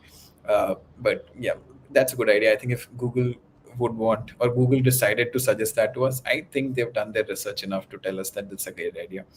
But yes, I can see that's all the questions or comments that were in the chat. One quick scroll upwards to see everything looks okay. Yes, it does. Let's just go back quickly and put it here of a string that doesn't have all uppercase or all lowercase. Now to demonstrate that, let me just go back and say, oh, not a text box. I need a code box. So let's just say I had something which is all caps, which is something like this. And I wanted an easier way to check if it was all caps. Now, the most complicated way for you to do is you will have to look at each character, extract each character, look at what each character is, and then keep a count, or you can keep a flag which is turned false or true when you find a lowercase or something like that. Then fairly complicated. But what Python does here, another magic of Python is it has a function called isUpper. And if I print is upper, you will see that it says it's true, which means everything inside of this is upper. Now, if to demonstrate, I change one of those to a lowercase, it says false. That easy it is, right? Now, to check the lower equivalent of this function, I will just say all of these things and then say is upper, it would give me a false again, right? It did. And if I say is lower, says true. So that's the first thing that we need, which is we want to see if everything is lower or everything is upper, right? But we want it not to be lower, all lower or all upper. So I want not lower, which means it shouldn't be lower, all lowercase, and it should not be all lower. Oh, I think I typed the same thing again, and I was like, wow, it looks similar, but I don't want it to be all lowercase and I don't want it to be all uppercase. That's what we're trying to do here, right? Now if I just go ahead and say maybe say yes, or maybe say strong looks like a better word here, and then like we already noticed, we're going to create a function here or a function call here which says password checker, and then you would have just noticed that Google Colab gave me a suggestion of what the function is called, so I don't have to write all of it. I can just press enter. We'll just put in something that should fail. So if my password would look something like this, I should also put an else here so we are able to understand things correctly and say weak. Right? Let's just print this to see what happens. It is weak. That's what we were expecting to see. And then we put some all lowercase, still says weak. Yep, works correctly. And I'm just going to change one letter here to an uppercase to see how that works. It still says weak. That tells me that there's something wrong that we did here, which is okay, is upper. That's correct. Okay, we still we used the wrong. I am sorry. If is it even a successful stream if you've not embarrassed yourself on the stream? We've been using the wrong variable name there. It should have been called password instead of a. Um, and we're going to check that again just to make sure everything is working. So if you use one uppercase, it's going to say strong because that's how we've written the code. If I was to say all lowercase, this week. If I would give it all uppercase, it should be weak. Cool. It works like we wanted it to. Okay, everybody here is full of excitement, right? No questions, I see. So I would give that a check in terms of all of you understood it. The next thing we wanted to do was, and I'm going to put that all inside one if you can split it up, but I just want it to look more Pythony, which is having a lot of stuff going to one and still not getting confused. That's how, but it's definitely not recommended to do that if you're trying to make this a readable code. But for the sake of this presentation of this session, I just wanted to get everything together. The next thing that I can remember, so this is a third part to it. So I say and like we do in language in English language. Third part here is I want the length to be let's just say greater than 8, like one of our friends mentioned in the chat. So I want the length of password. It's that simple, length of password. I want it to be greater than 8, right? I'm going to execute the same thing, but with something that passes the first two. the first two things, the first two conditions, and does not pass the third condition. So we can check if the third one is still correct. So in this case, I have 6 and 7 letters here, which passes the lower and the upper condition but does not pass the length condition. So I'm going to execute that to see that there is something wrong here, which is okay. So how did I figure out an error here? So you're going to look at first which line created the error. So it says line 9, which is password checker. Now, next it says the error, that's where the execution started. So it says the error started here. But I'm going to further look into it to say it says line 3 over here, wherein you have a length of password written here, and this doesn't look right somewhere. And the reason I was able to bring it down to this block here was because we've already tested this block, and I know this is correct. So that's how I would be debugging this code. And I can see that there's a little bit of an error that I made here, which is I wanted to get the length of this variable name. And this is what it looked like before, which is definitely not how I wanted. Because when I do this, it says if password greater than 8 and length of the complete password greater than 8, which makes no sense. But how we wanted it to sound was if length is greater than 8, right? I give it one more. Yes, and that's correct. Because this has only 7 letters here, it says weak. And that's exactly how I wanted it to perform. If I give it a couple of more, or more than a couple, it says strong. So we've got that as well. What was the other condition that we wanted to have? Anybody in the chat wants to remind me? I think the other one we wanted to do was getting a list of special characters and making sure the special character did not exist. And and one other thing that we wanted to check was if we had digits in our uh, in our password, right? That's what I think we were trying to do. Correct. So let's go do that very quickly. So we're going to use a little bit more complicated thing over here. So the logic of getting or checking for a digit here would be I would want to get every character from the password that I have, and then I want to use a function called isDigit, which again does the same purpose, but this time you're looking at particular character and get uh, we're looking at a particular character and we're trying to check if it's a digit or not, right? If it's a digit, it's going to say yes for this case. And if I give this, uh, okay, let me just give password a name here, which is password is equal to something random and a digit, right? So I execute that and it says yes because it found a digit somewhere once. But what I want to do is I don't want to print yes every time there's a digit, but on the whole, I just want to check if there was one digit that existed. So I'm going to write down something here and then explain how it's done, right? So we're going to say any character dot is digit for character in password. Now, if I'd want to uh, tell you what this is in English language, I would say I want to check if any character inside of the password is a digit. And I just wrote that down as a program here, which means I'm going to extract every character from the password and then check if any of these characters that I was able to pick or I was able to iterate through is a digit, right? And this is what I was trying to refer to when I say a Python way of writing code, which is it makes it very simple for you to write multiple logics together, which could either have looked like this, wherein you have a for and a if and something happening after that. Here, the for and the if was kind of combined to one statement, and it should work. Now, let's just go ahead and check if it works before we approve on it. So I just put a digit here and say strong. So we just remove that and also run it once again to see if it really made any sense. It did. It did work. So that's one way of doing things. Just go back to the chat to see if we have anything. Thank you for reminding me. Number and special letters, what we wanted to do. Numbers, yes, we've already been able to do that.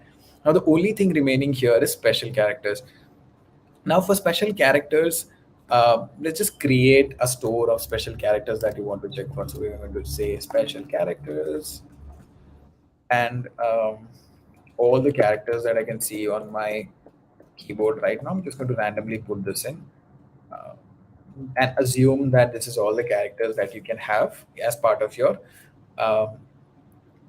your password, or as part of your password. Yes, that's what I was trying to say. Now, to be able to check that, we're going to do something similar. We're definitely going to use the any logic. You might have guessed that already, because any helps us look at things in a combined fashion and understand if any of these characters match a certain condition that we're looking for, like we did with digits. And there's very little change that's going to happen here, which is we are definitely dealing with any here, and any character, if any character is in special characters. And where am I getting this character from? I am getting this character from password, right? So how would you explain this in English language? If there is any character that comes out of password which falls in the list of things that I have inside of special characters variable name, I want it to be considered as true, and then it adds up to my strong definition. So if I go ahead and run this with what I have already, it's going to tell me that it's weak. Of course, yes, it is. If I go ahead and add one to it and run it again, it's going to say it's still weak. Okay, we probably did something wrong here. Oh, we were not trying to add a digit here. We definitely need a digit, but we also need a special character. So I'm going to add an exclamation here, and say it's strong. So it fulfilled all of our conditions. We have a capital or uppercase, we have a lowercase, we have a digit, which is one, and we have a special character, that's one. So we are done with the concept of password checking, and that's exactly what we wanted to do as the first stage. Now, I'll explain a little bit of how you can go ahead and maybe, or a couple of ways that you can imagine your password strength to be calculated, and leave it up to all of your imagination to go do that and submit as a challenge, submit as an entry to the challenge that we have, right?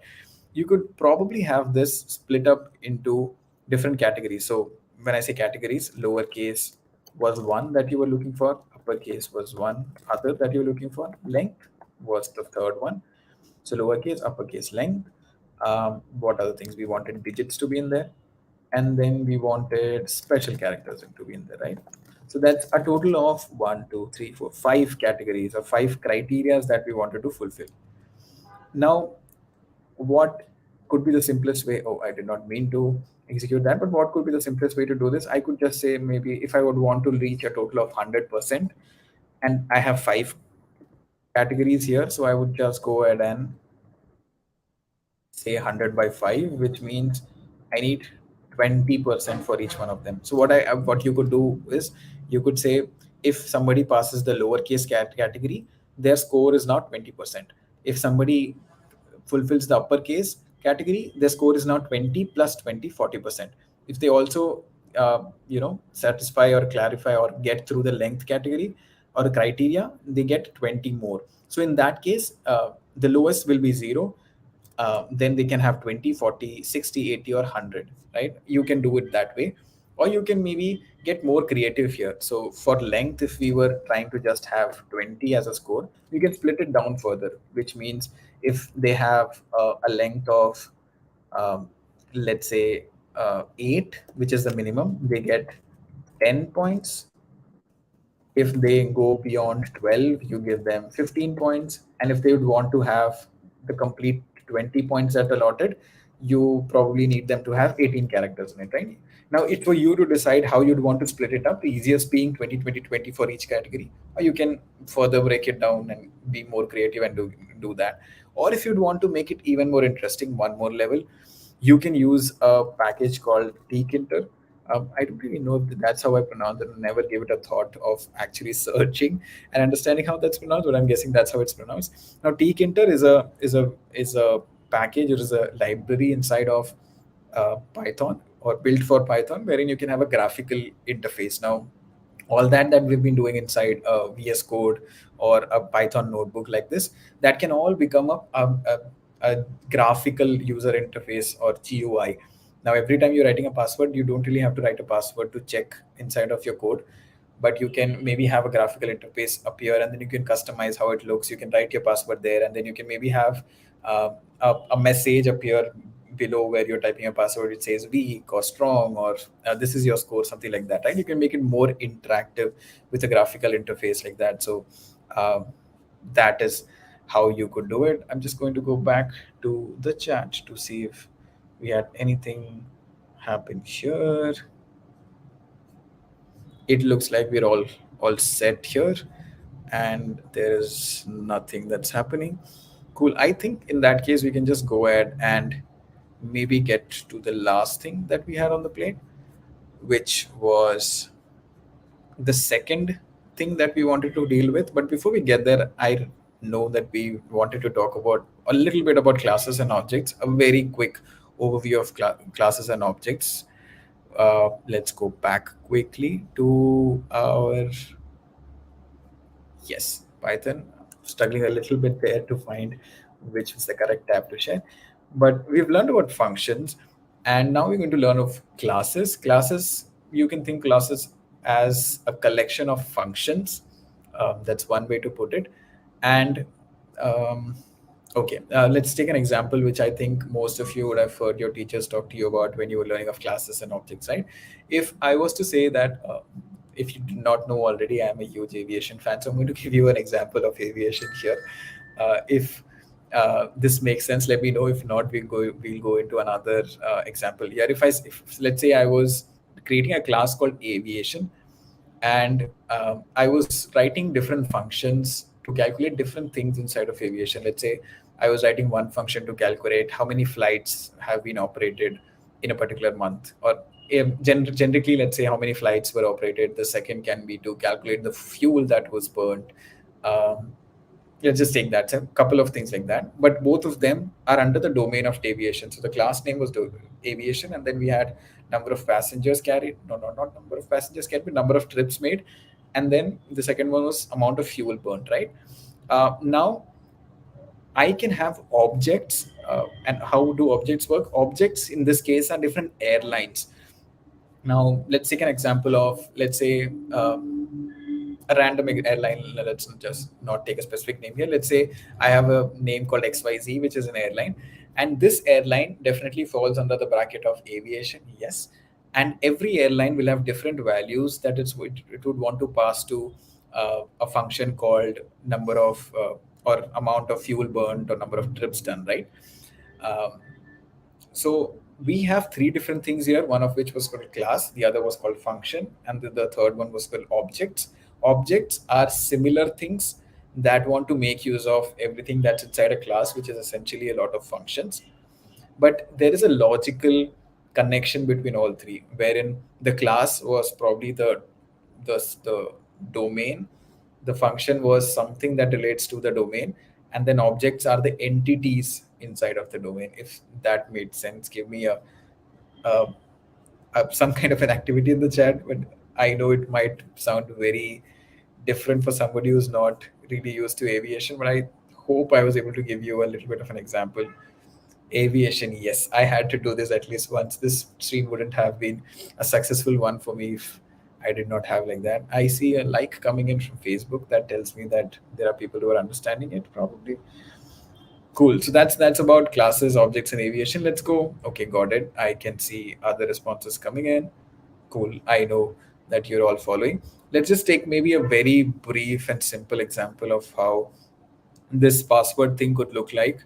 The password checker thing that we wrote could look like as a class. And this is not the best example, but I just want to tell all of you about it very quickly. So we're going to say password strength, or let's say it's just called password for now. Oops. Let's say it's called password for now, and I want everything inside of it to be moved inside of the class. Looks correct now. Now the first and the foremost important thing that you need to know here is a function called init. Now this is called a constructor function or a constructor alone.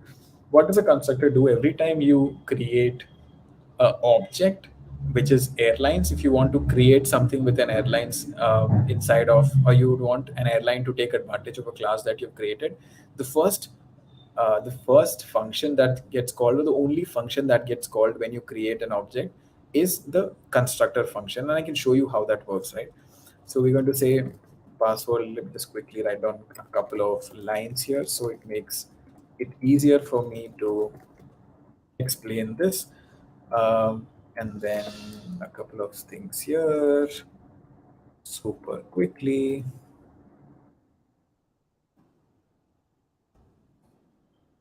But while I'm typing this down, is anybody here in the chat who loves airplanes? As in, if you love traveling in airplanes, if you are really curious about airplanes, if you think airplanes are really cool, which they are, anything like that, let me know while I figure this out and make this sound or make this look correct with what we're trying to achieve with classes. Um, Anything at all that all of you want to share of airplanes? Oh, Arman wants to learn how to make flying machines. Oh, that's a fairly complicated task, but it's definitely a really cool thing to learn. If you want a little bit of a playlist share here of YouTube videos, I can definitely do that, because I spend my time watching a lot of these inside the cockpit videos or inside the maintenance workshop videos and all of that. And it's so cool. All of the tech that goes into creating something like that is huge. It's worth appreciating on every level. It's that great. But I think we now have things fixed. Just one more thing to go. Um, okay, I'll definitely explain this once I've done writing things down, and I hope this should work now. Cool. Let's just go ahead and okay. Let me just make another object so you know how things could work. And this time something that doesn't fulfill the criteria. Awesome.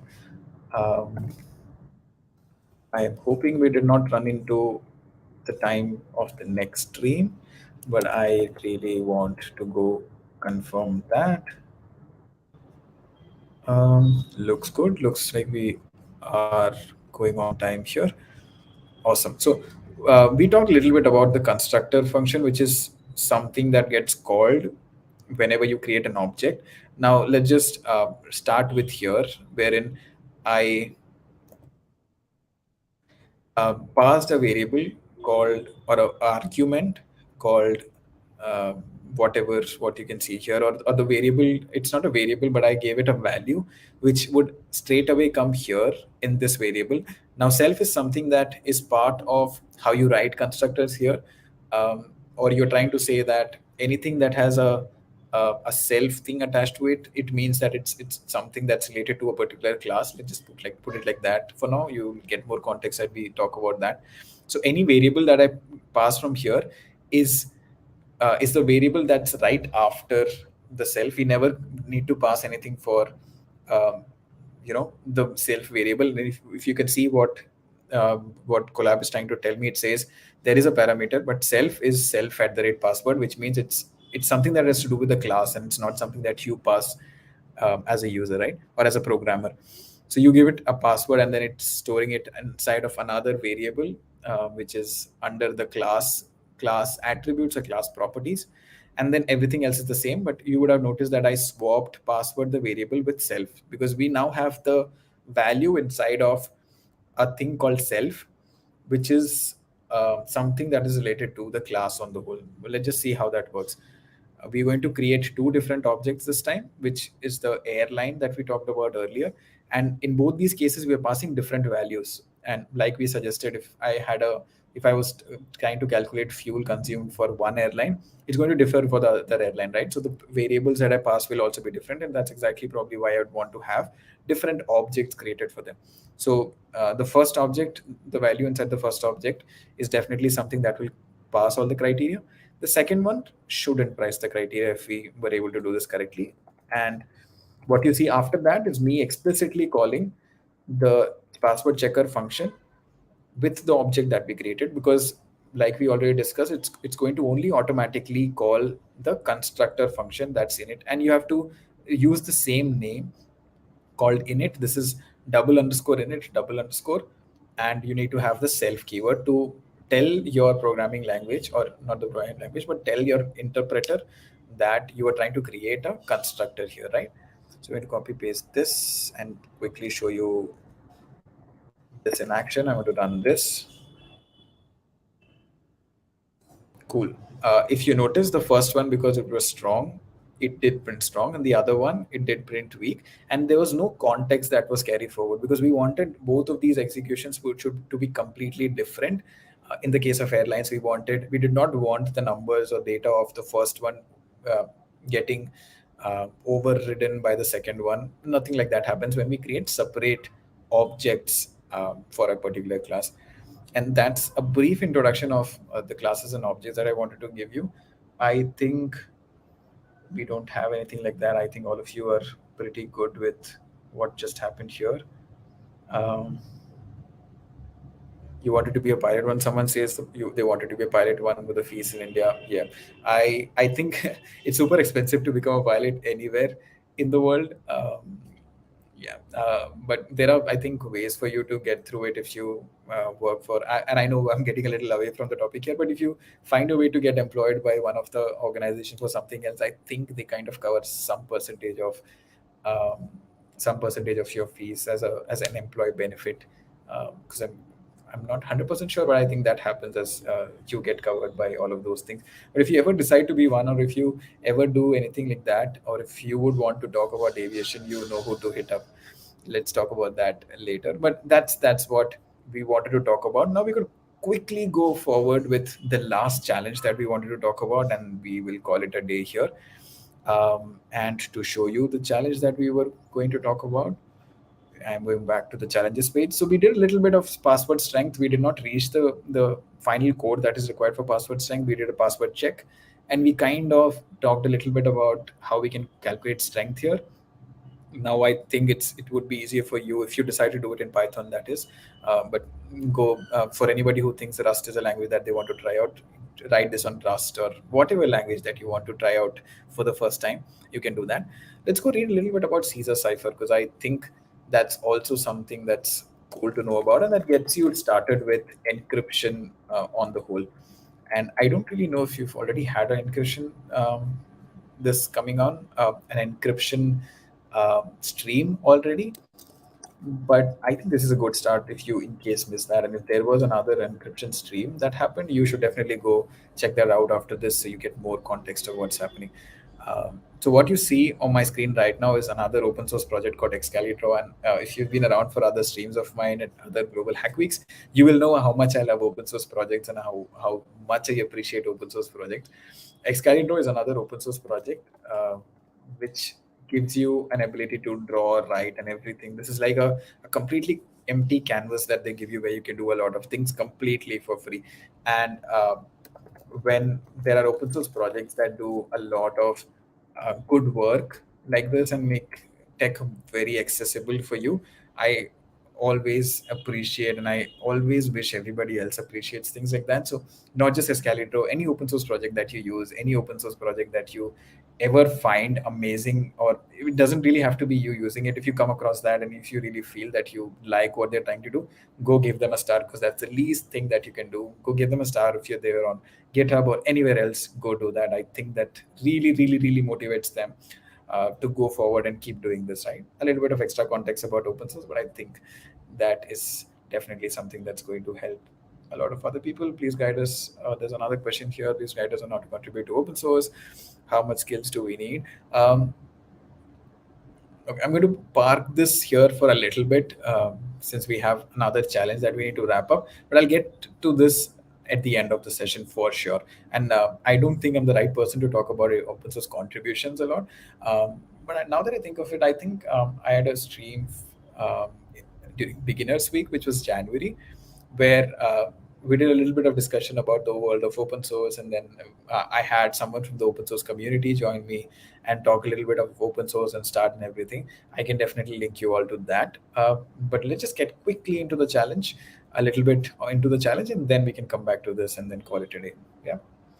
So hang on tight. We're going to get to that very, very soon.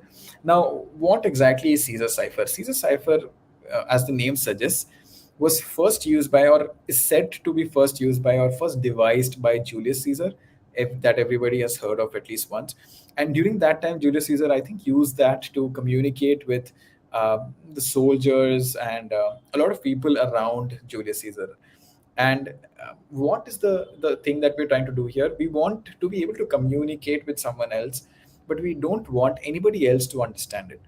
Um, let's say I today wanted to send one of you a Discord message, which, let's just say, was, oh, I'm definitely going to get all of you excited on this, but let's just say I sent three of you a message that makes completely no sense. But if you're able to decrypt it, if you're able to decode what's in it, you get a surprise swag. Just take that as an example. So in this sense, Julius Caesar wanted to send out messages, but only wanted people who understand how to decrypt it, to understand what the message meant or understand the meaning of it, right? So that's how this actually was born. And what do you do here? It's a very fairly simple use case here, wherein you have an input string, which, let's just say hello. And oh, or let's take a very simple one for this example because it needs a little bit of calculation. So we're going to say the input string here is ABC. And the way encryption works here is you actually decide on the number of letters that you're going to swift pass through, which means I want a, if A is my first letter, I want A to be incremented by certain positions. So if I say my position or my increment here is by 3, my output string would be, if I take A as 1 and I add 3 to it, that becomes 4. And the fourth digit or the fourth letter in the alphabet is D. So A becomes D, B becomes E, and C becomes F. It's that simple. And because this is a very old one, it's that simple. And there's, of course, a way for you to break this. And brute forcing is a very easy way to break this, where you can start with one and increment till whatever number you can to get the final value out of it. And this is definitely not the way to encrypt these days, but think of the time of Julius Caesar, where probably technology did not evolve. I think, 100% did not evolve, and they were still trying to figure out all of these complicated things. This is early days of encryption and mathematics, probably, right? So it's that simple. And what you have to do here is, in this challenges, you have to create something like this, which gets you the Caesar cipher. And if you want to take it a step forward, you can also write code to decrypt it, right? It's fairly simple. Now, if you want to do something like this, how do you do it? I'll take the help here of a website which can show you the way to do it. I think you've already understood how it works, but I'll just take an example somewhere. I'm just Googling for an example where they show you how it's done, and then we can get straight into writing code for it, right? Um, Share this tab instead. Yes, this is what we were talking about, wherein um, if I wanted to move something by n places and x is where I start with, I can move it. And then modulus operand, I think you all know what modulus operators are, but if you do not, modulus operators give you the remainder of an operation as a result instead of your regular division operators. That's the only difference between them. And the reason you see 26 here is because there are 26 letters in the English alphabet. So if we were to start with, or the initial message had Y as a Y somewhere in the input message, you don't want it to go past Z or Z and reach somewhere which is not within the limits of English language. But you want this to be a circular loop, wherein if I come to Z or Z, which is the last character inside of English language, I would want the next character to be automatically A. It should be in a circular fashion, and it should not ever run out of alphabets like that. So when you do a modulus operator by the total number, which is 26, it makes sure that it goes in a circular loop like that. I hope that makes sense. There's also code which we will write on our own, but I hope you know a little bit about how that works. Just going back to check in the chat.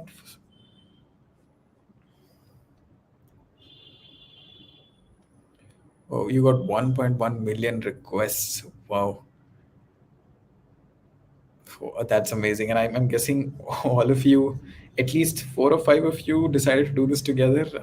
This is definitely great teamwork. Um, I have no words to say. Oh, it's 1.3 million now. That is amazing.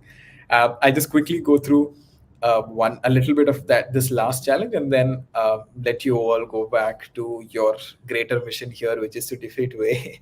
And I will wait for you all of you to share screenshots of the people that were involved in doing this and the team. The five of you, yes, I can see that Arman says five of us. I will wait for all of you to maybe share screenshots of what you did, or maybe try and compile all of your Discord profile pictures together and get us a good team picture, right? Now, all of us would love to see what you did, and of course, share your learnings. We would really want you to share your learnings and make sure everybody else also understands how you're trying to do this. Now, getting straight into the last thing that we have in here, which is for us to get a little bit of Caesar cipher ready. I'm going to take some help from the website that we were at, because I'm definitely running out of time here.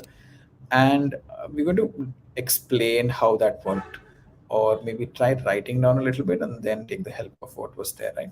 So we know that we first need to be able to change our alphabets, which is A through C or Z. We wanted to, or we want to get this into a numerical equivalent of it, which is called ASCII. ASCII is a representation for any characters that's on your keyboard. It can be an alphabet, it can be special characters. All of that are mapped to an ASCII denotation, and then that's what is used for the computer to convert it into binary and understand. Because binary is uh, what happens everywhere, whatever you're trying to do on a computer, right? Let me just quickly show you what ASCIIs look like also, and we could probably yeah, let's take this. Oops, I could have found a simpler one. Okay, let's go to this website. Zooming in to see. So this is a table of all the ASCII values, which is starting with 0. 0 denotes a null character. 32 denotes a space. So every time you press a space bar on your machine, it's actually 32 that the computer understands in decimal and then converts that to binary to make sense of what 32 would mean, like that. But if you look at all the alphabets that you have, 65 stands for the uppercase A, and 90 is for uppercase Z or Z. And similarly, 97 is for lowercase a. And if you go all the way down, 122 is the ASCII representation for Z. This is important here because we're not dealing with characters directly. We do get input as a character, but we do then convert it into an equivalent digit and then do the mathematical operation over there, right? So to make it very easy and to make it quicker, we're going to just write the logic here, and then you can just go ahead and make that look like a program which can be executed, right? So the first thing we have to do is we have to get a character out of the string that we have. So let's say for char in uh, what should we call it? Let's say a char in input text, right? That's how we should name it. So a char in input text, we get that out, and then we first want to check if it's an uppercase or a lowercase, because we already noticed. Okay, I think I wasn't sharing that tab yet, but we are here. So we're going to get a character out of the input text, and the first thing we'd want to check is to know if it was a small, is it's an uppercase or is it lowercase, because like we already noticed, the ASCII differs for both of these. So if you are on the tab here, I think you are 65 through 90 is for uppercase, 97 through 122 is for lowercase. So we need to first understand what this is, or what form the input is coming to us from. So we first do a very simple thing, which is upper. If the character is upper, character is upper, it needs to be dealt differently. If the character is lower, it needs to be dealt differently, right? Now the next thing here for us is to understand how we would want to do this, or try to write the logic for this, right? So we now know that we have to get a character out of it, and then we need to do some sort of mathematical operation to get it. Now, the first thing to do that is to be able to convert this um, into an ASCII format, right? So this is the function that you can do use, or this is the type casting is what we call it, which is you're changing the type of a character, which was a string over here. You're now trying to change it into an ASCII. Okay, let me just quickly show you what that would print. So if I was to say um, lowercase a ASCII, it would say 97, and that's exactly what we saw here, which was 97, right? So we know that we've fixed that problem for now. Now, once we have that, we want it to be we want it to be added to a number, which will be our um, which will be the number that we want to increment by. So let's say k is our incremented number, and then let's just put in random one as the number that we want to increment it with. So we know that we want to increment it with one. So we add that one to it, right?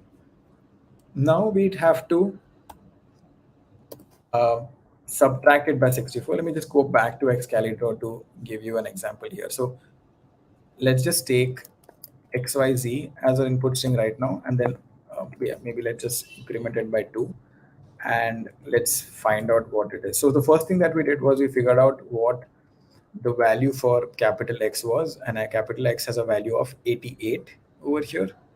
So 88 is what we have to begin with. Then we added 2 to it, so it gave us 90. Now we are trying to subtract 64 from it. uh, since it was an uppercase, we're trying to subtract 64 from it. If it wasn't, we'd subtract 97. I'll tell you why. We know for a fact that our ASCII for uppercase starts with 65 and goes all the way up to 90. What we're trying to do is we're trying to make sure that we don't overrun the limit that we already have, and not and we don't and we aren't left with a number which doesn't have an alphabet equivalent to it, because we are almost and I took this case specifically because we're towards the end of the alphabets already, and this is exactly what we're trying to deal with here. uh, so if we try and subtract 64 from it, I'm going to use my calculator on my machine. It says 26. So 90 minus 64 is 26. We have that with us. Now the next thing we want to do is we would want to mod it by 26. What does mod it by 26 mean? The modulus operator, like we discussed. The modulus operator lets us get the remainder and not the quotient of it. If you divide, you get the quotient. But when you use the modulus operator, you get the remainder, which in this case is 0, because there's no remainder when you do a 26 divided by 26, right? um, and then what is the next step to go forward here? We would add 65 to it, because this still doesn't look like something that is within the limits of 65 and 90. So what if I add 65 to this? This now says that the number that I was looking for is a. Does that make a little bit of sense? And that's the algorithm that we're going to follow. This I know is, yeah, this I know is a little mathematical. I know it can get confusing, but I just wanted to give you a little bit of an idea before I really write down this as a program. But this, I should say, is a really simple algorithm, and it gets really difficult with the encryption methods that exist right now, the hashing modules that exist right now. But it's a fairly simple one to understand. While you write code and while you devise the mathematics of it, it can get a little technical, right? But all we want to do right now, or all we want to understand right now, or a takeaway from this is, do we know what Caesar cipher is? Yes. What do we know about Caesar cipher? Caesar cipher is only where you decide on a value that you need to increment a particular character by, and then once you are done incrementing all the characters by that number, you get your output string. That's as simple as that. You can do your math a little bit to understand what was the backstory here, right?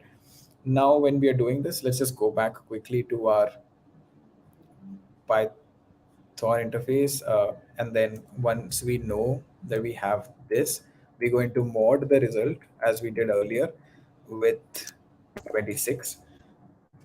Excuse me. We do that, and then the final thing we did was add 65 to it, and this is just what you need to do this calculation. Now, on the other hand, the other one last thing that you will need is you'll have to convert the final value to a character.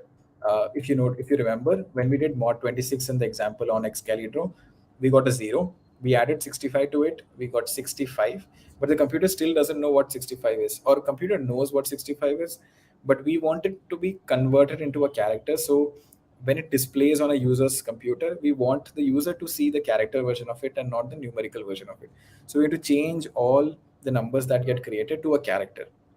Now, the only difference that's going to occur when you do the other way around, for the lower case, is you will need to change the 96, the 64, sorry, to 96, and 65 to 97. Why is that? 97 is where the ASCII for the lowercase letters start. So you're only making that difference because there's a difference between upper and lowercase characters, but the logic still remains the same. And then if you now go ahead and complete this based on all the Python that we have learned, if you actually notice, we learned about int numbers, we made use of that. We learned about loops, we made use of that. Decision statements, yes. We did not really explicitly talk about expressions, but this here is an expression where I have a lot of things happening, and all that added together is how we write our Python program. I know I had to rush a little bit with this here, but I hope we kind of understood what we were happening, and we've already reached 2 million. That is amazing.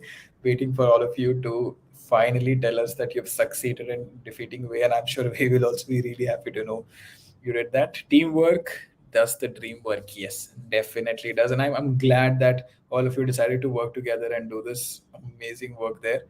Um Cool. I think from the chat, I don't think there are questions right now. And I hope all of you will now be able to go back, because you have still a couple of hours at least to go back and complete the challenges. I hope both of you can go back and complete or all of you, I should say, all of you can complete both the challenges, is what I wanted to say, and submit it and be eligible for points that you're going to claim, and then in turn get eligible for swags of Security Week. Uh, I don't think there are any other questions. I can go back quickly to the open source question and shed some light over there, and then we'll definitely call it a day. Please guide us on how to contribute to open source. How much skills do we need? I think the way I'll answer that question is it's an iterative process. There's definitely no direct answer to that, and you'll have to find your way through something simpler, and then all the way up to more complicated things. That's how you'll have to devise your own roadmap, and I think it's going to differ for everyone while you try and do that.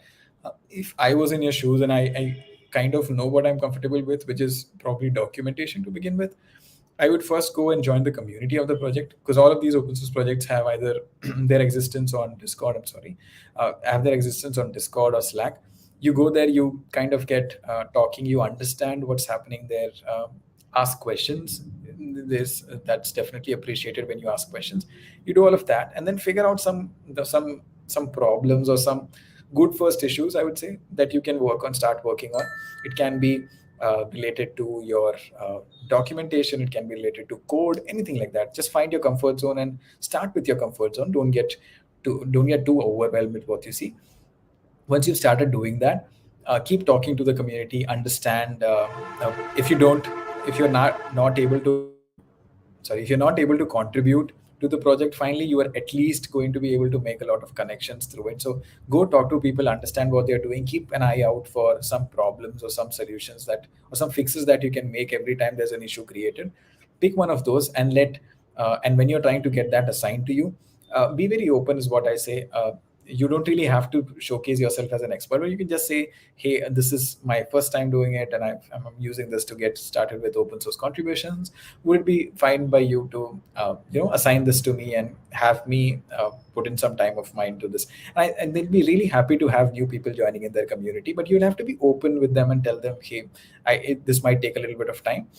If you think this is not time sensitive, can I take it up? They're more than happy to do that, right? But be open like that. And once you have that, go ahead, use your time to do it. And these communities also have some sort of meetups that they do, some sort of explainer sessions, Q&A with the maintainer and all that. That's exactly the way that you That's exactly what you should be looking forward to, because that's when you can ask questions, you can understand what they're trying to build, you understand their goal, you understand their journey.